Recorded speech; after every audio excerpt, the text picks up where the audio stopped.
Check that out.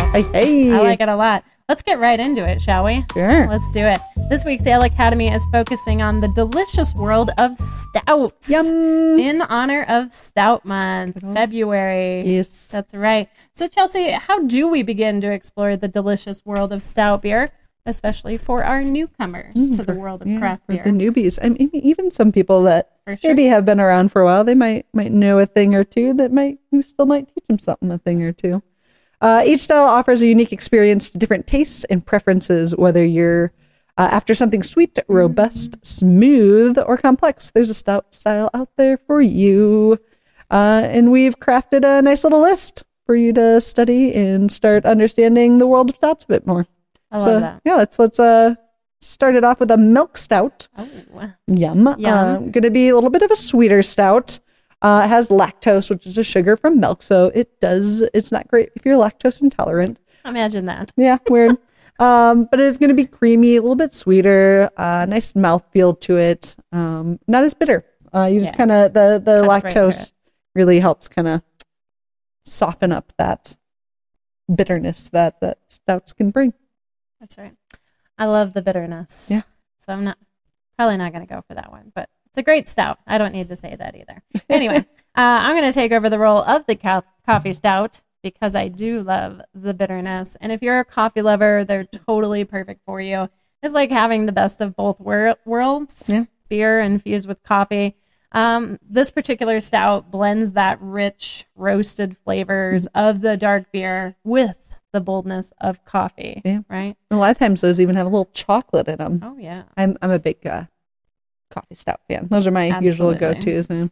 Absolutely. Then you have the pastry stout, which is probably my least go-to. It's definitely if you have a bit more of a sweet tooth and really enjoy those big, bold, rich flavors. And they're going to be inspired by desserts. So I do enjoy them as like an after meal. Like instead of having a dessert, you just split up one of those and they're a great sweet treat. And they've got lots of chocolate, vanilla, caramel. And I feel like a lot of times you get some more of those really unique stouts out there that are like marshmallow or s'mores or like cereal ones. Like, and they are good. Don't get me wrong, but they are not my go-to, and I definitely can't drink a full can of them. That's okay. That's okay. It's a little sipper. A little sharer. Sharing and sipping. Yeah. We also have an oatmeal stout that we always like to talk about. They're very popular. They obviously contain oatmeal in the recipe. That gives it that smooth, full body texture.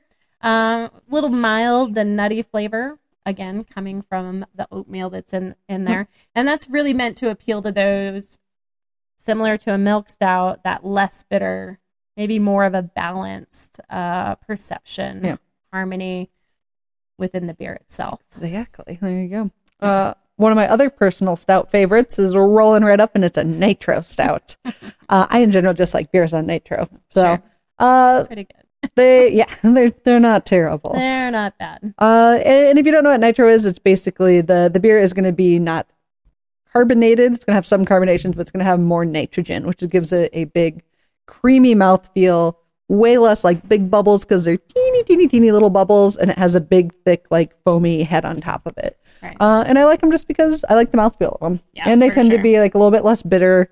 I don't necessarily need the bubbles with like the big flavors of stouts. So I like the smooth creaminess that comes in with the stout. And you can do it in a bunch of different styles of beers. Just stouts tend to be the most common. Really, it made me want a Three Musketeers right there. Just thinking about it. That like creamy nougat flavor that tends to come with it. The old nougat, huh? Yeah. Anyway, sounds really good right now. Could be because I'm having this delicious cream ale right now. Cream stout. Cream stout. That's what I meant to say. Cream stout. Yeah. Also an ale. Anyway. Fair. Not wrong. We're going to get into also some Russian Imperial stouts. A lot of those out there right now. Maybe some special releases. And this one is more of that strong and dark stout. It's going to have a high ABV, lots of alcohol happening in it. Again, those rich, complex flavors, fruit, chocolate, probably coffee. And again, they're good for that slow sipping and maybe sharing with a friend or a loved one. Yeah. I like in the Imperial, if you've heard of like a double IPA that's like big. Imperial's kind of that same concept. That it just means you don't call it like a double stout. You call it an Imperial Stout, but it basically means the same thing. It means it's big. It means it's going to turn your cheeks red, especially if you have sensitive skin. I can never hide if I've had a high ABV drink. Just my collarbone to my nose. It's just bright red. That's why you wear turtlenex. Oftentimes. Even if it's 100 degrees. The sun is not your friend. The sun is not your friend. And lastly, we're going to jump into barrel-aged stouts. I know I've already said the other ones are some of my favorites, but I also really like barrel-aged stouts. I love stouts. Yeah, they're great. This is going to be like some of your more complex flavors. Probably some of the beers your brewers in the brewery is going to be most proud of. You basically literally take the beer after it's brewed, and you toss it into barrels. And what'll happen is all of the flavors, say if you put it in a whiskey or a bourbon barrel, will absorb, and the flavors from the wood will start coming into the flavors of the beer. So you get more of that kind of sipping complex. You might start with like the roasty or the kind of bitter flavor of the stout, but then you finish with like that extra sweet of the bourbon or the whiskey. Absolutely. And they're fun. They're very complex. They're usually pretty expensive, also usually high alcohol. Yeah. But it's because, I mean, you can have stouts that have aged for 18 months or more. Like, so they sit around for quite a bit. And it's a pretty cool concept when you have people doing specialty releases for it. And they are special, and people love to drink them and share them. And we have a whole bunch of them around because we like to share them with people when they show up, and we're like, try this. It's a great way to pass the winter months, right? Like, oh my gosh, this one's been around since last winter. Yeah, there you go. However, right? Yeah. So as you adventure into the rich landscape of stouts, remember, it's not just about tasting. It's about discovering and appreciating the art behind every pour. Absolutely. And may your stout explorations bring new favorites and unforgettable moments. That's a great time of month. A lot of places are pumping out really good stouts right now. So it's a good time to be out drinking stouts, because you're probably going to hit some really good ones and some specialty, and it's a fun time. Yeah, it's a fun time for the craft beer world. It really is. It's something definitely that we look forward to every year, right? It's a big time of the year. Yes. Chelsea is very excited, perhaps in a evil, maniacal, diabolical way. We're not quite sure at this point what she may have up her sleeve. You never know what we're heading into. I'm just ready to go drink stouts tonight. Yeah, that's fair. That's going to be a good time. We sure do appreciate you joining us today on the Ale Academy. It was brought to you by our affiliate partner, the Microbrewed Beer of the Month Club. I bet they've got some stouts in there. They got this cream stout that we got last month. Yeah, received for the month of January. Boom.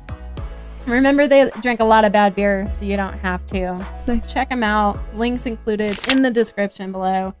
And remember, if you do check out the link, we do get a kickback from that, so that's super appreciated. Yeah, it's great way to support us, and we appreciate it. Hope you enjoyed the Ale Academy today.